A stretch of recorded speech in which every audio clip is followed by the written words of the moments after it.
big mouth.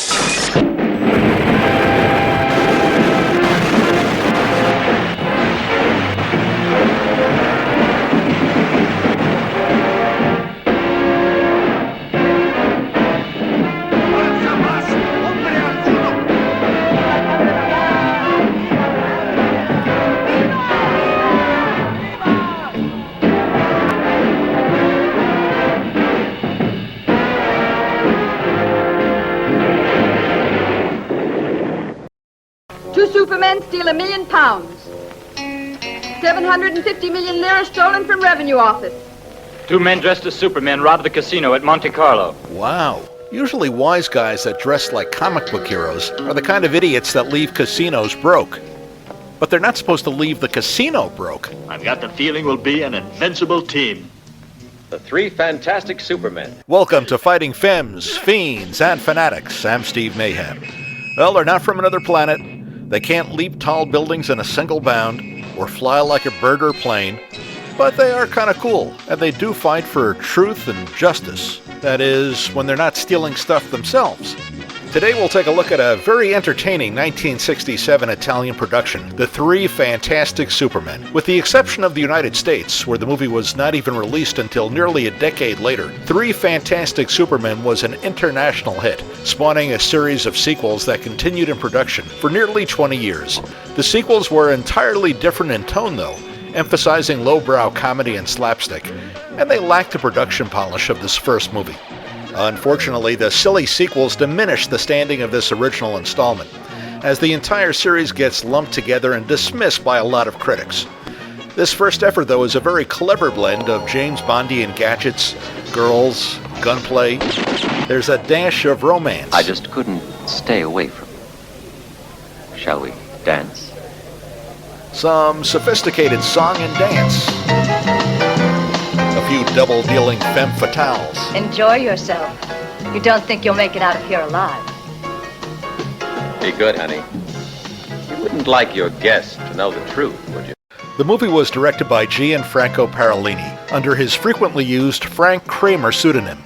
Parolini, aka Kramer, was a very crafty director, and even when working with less than inventive scripts, and there really isn't anything plot-wise here that we haven't seen in other Eurospy and Cape superhero adventures, Parolini knew how to fill the screen with action.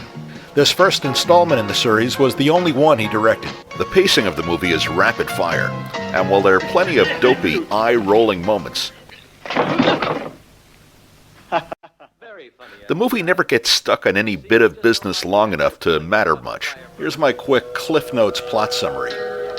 Tony and Nick are professional thieves that are recruited by FBI agent Brad to topple a fishy shadow government that's trafficking in counterfeit currency. Take it up. Another load of dollars arriving. The assignment hurls the heroes from a bogus embassy to the supervillain's headquarters. Now, the centerpiece of this megalomaniac's laboratory is something called a universal reproducer.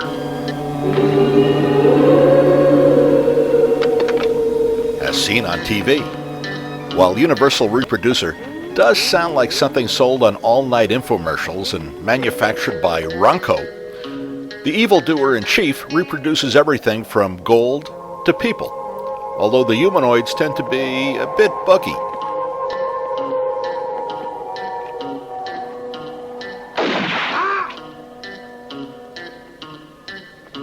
Now, there are a lot of reasons to enjoy Three Fantastic Supermen, but stunning special effects isn't one of them. The name of the supervillain here is Golem, and like many villains in Eurospy escapades from this period, was modeled after Goldfinger, except Golem is a lot nastier. Goldfinger was ruthlessly pragmatic, but Golem is willing to murder children. By this time, those children have seen far too much. And in the tradition of most nefarious maniacs, his own minions when they step out of line. Shoot him.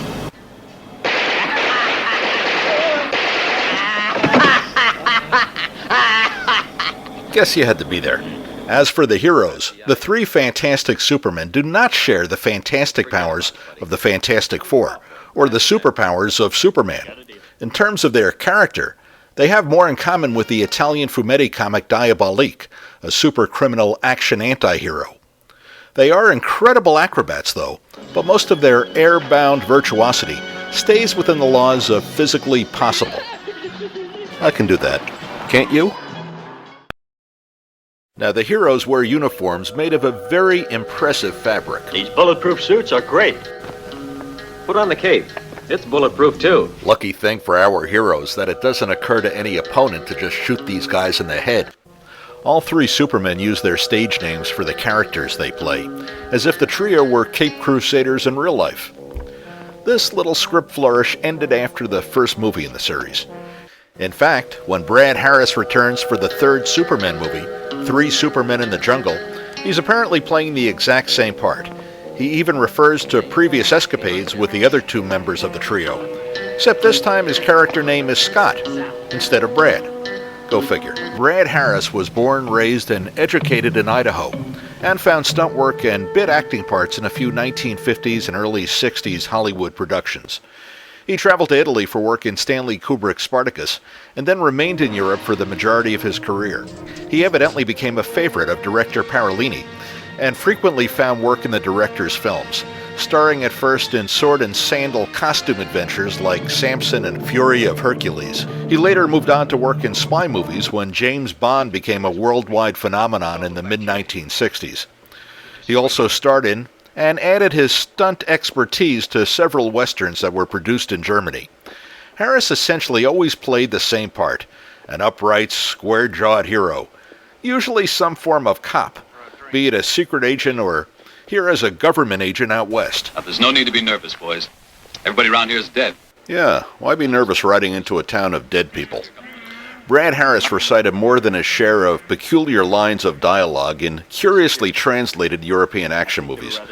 He's not the most versatile actor of all time, but he comfortably plays the simple authority figures, often mingled with a self-deprecating sense of humor. And he knew how to throw a punch.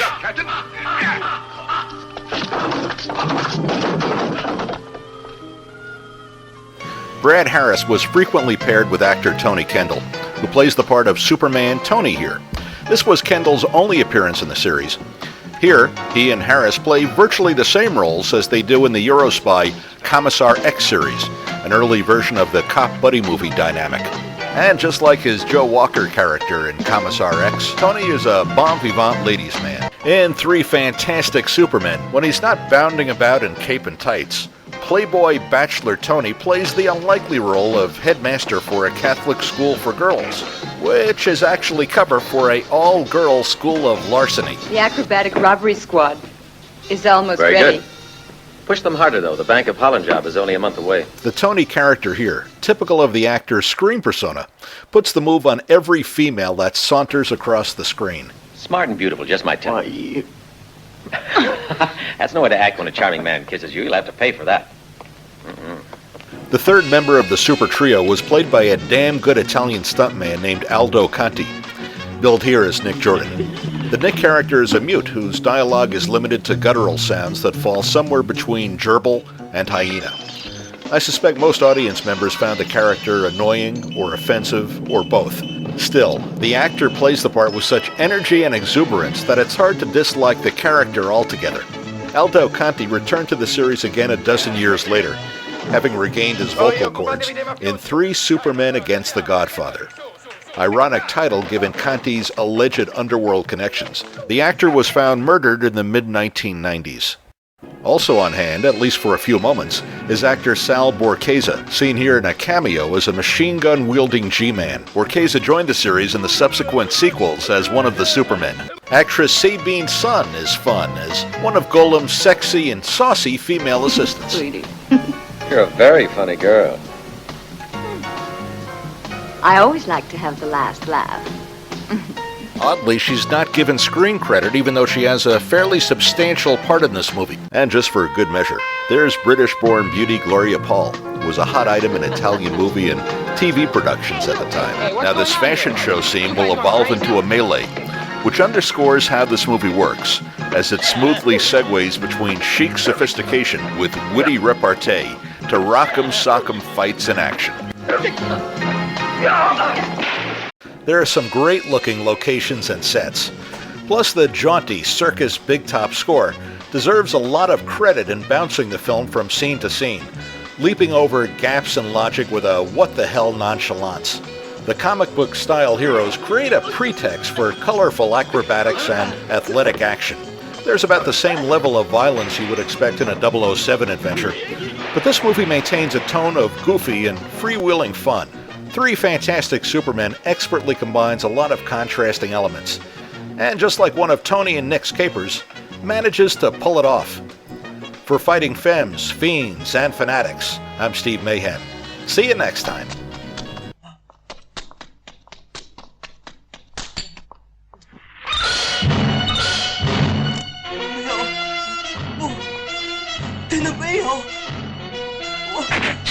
Ah!